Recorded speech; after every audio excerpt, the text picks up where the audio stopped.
United nation security council सलामती council में एक दिन पहले पाकिस्तान और इजराइल के दरमियान में आमने सामने एक मुकाबला हुआ और दोनों एम्बेसडर्स ने एक दूसरे के ऊपर बहुत ज़्यादा चढ़ाई की। Today, and when bin Laden was eliminated in Pakistan, the question asked was not why target a terrorist on foreign soil. No one asked that question.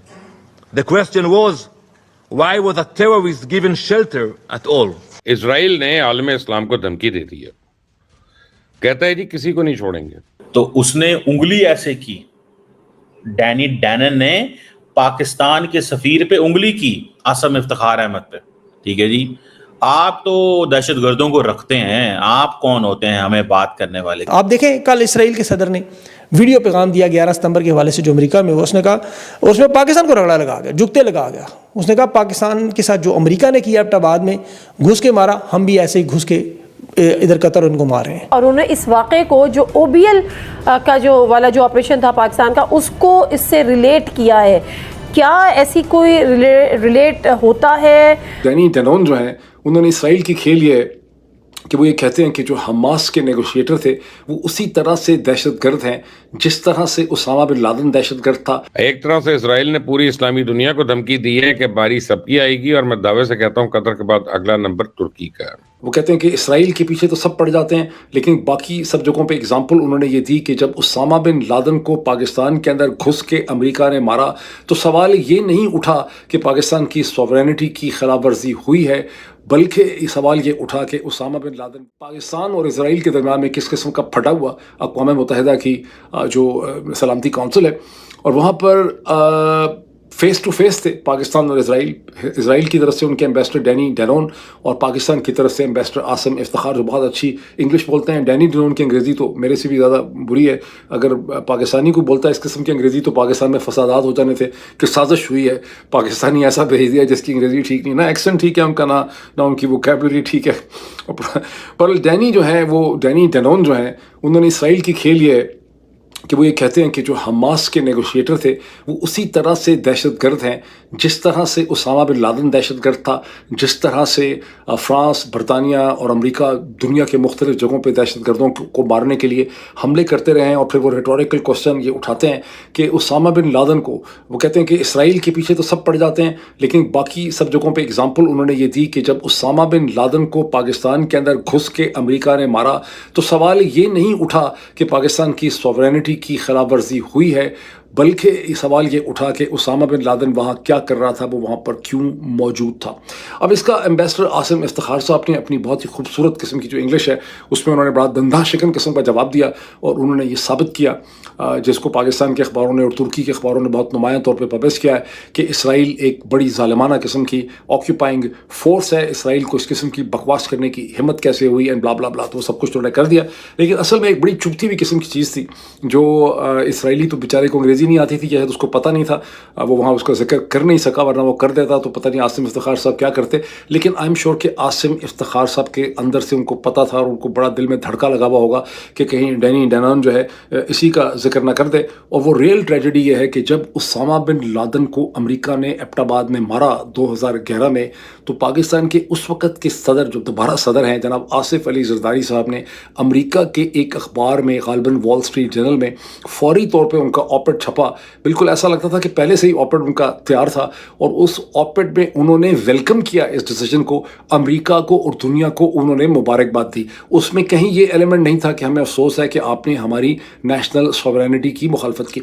उस वक्त मैं डायरेक्टर होता था वर्ल्ड अफेयर्स और पता नहीं किस किस्म का कोई टाइटल था मेरा PTV के अंदर 2011 में। तो मुझे याद है कि उसके चंद घंटों के अंदर अंदर पाकिस्तान के then army chief general Ashfaq Parvez Kayani ने अपना एक हैंड रिटन, कुछ प्रिंटेड था लेकिन अपनी हैंड रिटन उनका एक नोट हमें मिला, जिसमें उन्होंने कहा कि PTV को ये पोजीशन लेनी है कि पाकिस्तान की नेशनल सॉवरेनिटी को यहाँ वायलेट किया गया है और ये अनएक्सेप्टेबल है, पाकिस्तान की सॉवरेनिटी मजरू हुई है। ये पोजीशन जनरल अशफाक परवेज़ कयानी ने अपने हाथ से लिख के भेजी। वो नोट की मैंने कॉपी भी कहीं रखी हुई थी बना के। अब प्रॉब्लम यह है कि जो हुआ एबटाबाद में, वो जनरल परवेज़ अशफाक कयानी और जनरल पाशा की मर्ज़ी के बगैर हो ही नहीं सकता था। ये मुमकिन ही नहीं है कि जिस तरह से अमेरिकी फ़ौज जो नेवल सील है वहाँ पे आए, उनका एक हेलीकॉप्टर गिर गया, उसके बाद वो बैठ के चाय कॉफ़ी कुकी पीते रहे उसामा बिन लादेन की लाश पकड़ के अगला हेलीकॉप्टर आया तो फिर वो वहाँ से उड़े, 45 मिनट वहाँ वेट करते रहे, 2-2.5 घंटे आने जाना उनका पाकिस्तान की फ़ज़ा में था। ये कभी भी मुमकिन नहीं था कि पाकिस्तान की आर्मी की ब्लेसिंग के बगैर, आर्मी चीफ की ब्लेसिंग के बगैर ये चीज़ ज़ाहिर नहीं हुई। ये पूरा एक अरेंजमेंट था। वो सीधा उन्होंने जनाब पाकिस्तान पे इल्ज़ाम लगा दिया। उन्होंने कहा जनाब जैसे हमास है ऐसे ही अलकायदा है, और आप लोगों को पता होना चाहिए कि आप लोग अलकायदा को हार्बर करते रहे, आप लोग तो दहशतगर्दों को सपोर्ट करते रहे। ये डैनी डैनन है इनका नाम, the Israeli ambassador to the United Nations, और ये इन्होंने कहा है कि जी पाकिस्तान जो है वो चेंज नहीं हो सकता। पाकिस्तान जो है उसने Al Qaeda chief Osama bin Laden को शेल्टर किया। अब उसकी वजह क्या है? क्योंकि Pakistan stands with the Qatar, ठीक है ना जी। तो उसने उंगली ऐसे की, डैनी डैनन ने पाकिस्तान के सफीर पे उंगली की, आसम इफ्तिखार अहमद पे, ठीक है जी।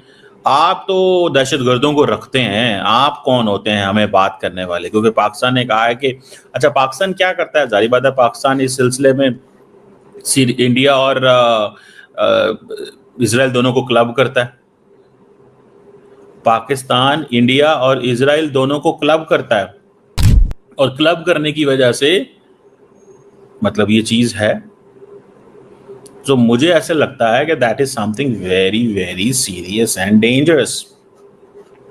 ये एक सीरियस चीज है कि हमारी लड़ाई जो है वो इंडिया से निकल के इजराइल तक भी जा चुकी है, लेकिन इजराइल को जारी बात है इंडियंस ने ये पॉइंटर जरूर। तो नमस्कार दोस्तों, वेलकम टू केवी पॉलिटिकल।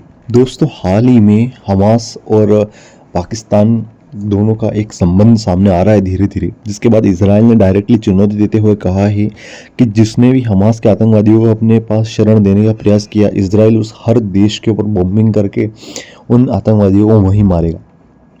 जिसके बाद पाकिस्तानी लोग काफ़ी ज़्यादा उछलने लगे थे। पाकिस्तान को लग रहा था कि वो किसी भी हद तक जाकर इजराइल को मिटा देंगे, मतलब वो इजराइल को कुछ समझने का प्रयास नहीं कर रहे हैं। लेकिन इजराइल ने एक बार फिर पाकिस्तान की पोल खोलते हुए बता दिया कि जो ऑपरेशन सिंदूर के अंदर हुआ था उसमें भी इजराइल का थोड़ा बहुत सपोर्ट बहुत दिया गया था भारत को, और फिर से ऐसी अगर उपस्थिति होती है तो भारत भी उन आतंकवादियों का सफाया करने के लिए ऑपरेशन सिंदूर को कैरी ऑन कर सकता है, जो कि बहुत ही ज़बरदस्त बात है। इसका रीज़न ये है कि पाकिस्तान ऑपरेशन सिंदूर के दौरान पाकिस्तान को बहुत ही ज़्यादा डैमेज हुआ दोस्तों, चाहे वो कितना ही छुपा ले।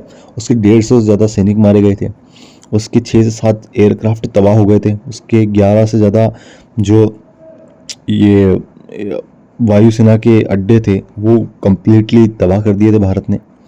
तो ऐसी कंडीशन में पाकिस्तान पहले से सक्षम नहीं था और वो फिर से सक्षम होने वाला नहीं है। एंड जियोपॉलिटिकल लेवल पे पाकिस्तान को फिलहाल अमेरिका का साथ मिल रहा है। यूएस न जाने पाकिस्तान की किस मार्केट की ओर ध्यान दे रहा है, शायद वहाँ क्रिप्टो मार्केट सबसे बड़ा ओपन करने वाला है पाकिस्तान के अंदर। पाकिस्तान को सर्विलेंस में लाना चाहते हैं जिससे कि भारत मजबूत ना हो, और चाइना काउंटर करने के लिए भारत को सपोर्ट करेंगे। ये नीति है यूएसए की, लेकिन शायद ये ज़्यादा देर चलने वाली नहीं है क्योंकि भारत इसकी काउंटर नीति तैयार करने में लगा हुआ है। पाकिस्तान को इजरायली सबक सिखाएगा ये देखा जा रहा है, फिर इस पर भारतीय रणनीति क्या होती है वो देखा जाएगा। जो भी हो कमेंट सेक्शन में ज़रूर बताएं। जय हिंद।